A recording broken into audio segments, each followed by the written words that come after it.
Assalamualaikum warahmatullahi wabarakatuh. Salam jumpa dengan wong santun. Kita sebagai makhluk hidup pasti percaya bahwa kita akan mengalami kematian.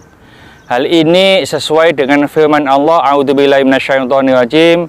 Bismillahirrahmanirrahim. Kullu nafsin dha'iqatul maut. Setiap yang bernyawa pasti mengalami kematian. Tentunya kematian kita tidak paham kapan matinya, di tempat mana. Oleh karena itu, saat ini kami bahas tempat kematian seseorang. Di dalam kitab Daqaiqul Akhbar, kitab ini dikarang oleh Imam Abdurrahim bin Ahmad Al-Qadi. Beliau menjelaskan bahwasanya disebutkan dalam suatu riwayat bahwa Allah Subhanahu wa Ta'ala telah menciptakan malaikat yang bertugas mengurus setiap bayi yang lahir. Malaikat ini disebut Al-Arham. Ketika Allah Subhanahu wa Ta'ala menciptakan seorang anak manusia, maka Allah memerintahkan malaikat Al-Arham ini memasukkan ke dalam nutfah, di dalam rahim sang ibu, sebuah tanah bumi tempat dia bakal meninggal. Setelah lahir, dia akan berkeliling kemana saja dia mau. Kemudian pada akhirnya, dia kembali ke tempat pengambilan tanah bumi yang dimasukkan ke dalam nutfah tersebut. Lalu dia mati di tempat itu. Di dalam Al-Quran disebutkan, A'udzubillahi minasyaitonirrajim. Bismillahirrahmanirrahim. Qul law kuntum fi buyutikum la barazal ladzina kutiba alaihimul qatlu ila madaji'ihim. Katakanlah, sekiranya kamu berada di rumahmu, niscaya orang-orang yang telah ditakdirkan akan mati terbunuh itu keluar juga ke tempat mereka terbunuh. Di ayat yang lain disebutkan, A'udzubillahi minasyaitonirrajim. Bismillahirrahmanirrahim. Innallaha 'indahu 'ilmus sa'ah wa yunazzilul ghaitha wa ya'lamu ma fil arham wa ma tadri nafsun madza taksibu ghadan wa la tadri nafsun bi ayyi ardin tamut innallaha alimun khabir. Sesungguhnya Allah hanya pada sisinya lah pengetahuan tentang hari kiamat, dan dialah yang menurunkan hujan dan mengetahui apa yang ada di dalam rahim, dan tiada seorang pun yang dapat mengetahui dengan pasti apa yang akan diusahakan besok. Dan tidak ada seorang pun yang dapat mengetahui di bumi mana dia akan mati.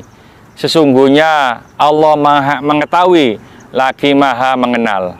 Jadi menurut ayat di atas, kalau ada seseorang yang ditakdirkan mati terbunuh, meskipun dia di dalam rumah, maka dia akan keluar juga. Juga tidak ada seorang pun yang tahu di bumi mana saja dia akan meninggal. Ada kisah antara Nabi Sulaiman, seorang pemuda, dan malaikat maut. Pada suatu hari, malaikat maut itu menjumpai Nabi Sulaiman, yang kebetulan Nabi Sulaiman di ruangan beliau.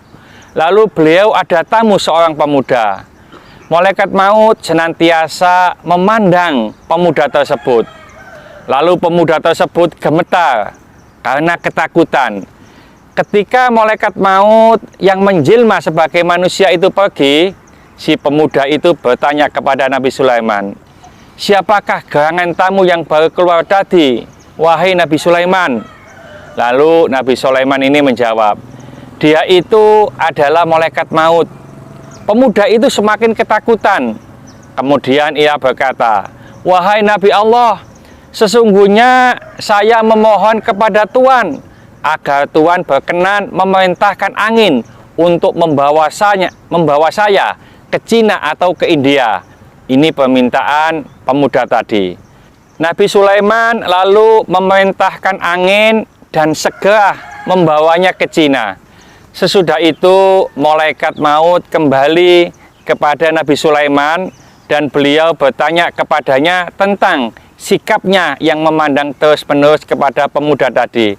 Malaikat maut menjawab, sesungguhnya aku diperintahkan mencabut nyawa pemuda itu hari ini di Cina, tetapi dia masih berada di sini dan saya heran. Nabi Sulaiman lalu menceritakan kisah pemuda tadi yang meminta dikirim ke Cina melalui angin, dan aku segera memerintahkan angin untuk segera membawanya ke Cina.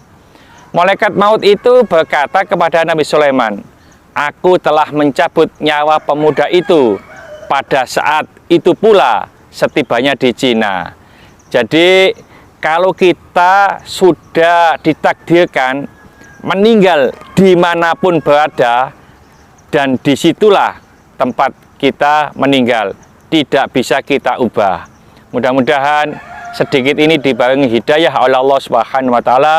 Mudah-mudahan bermanfaat bagi kita semuanya. Sampai jumpa di video akan datang. Akhir kalam, assalamualaikum warahmatullahi wabarakatuh. Salam Wong Santun.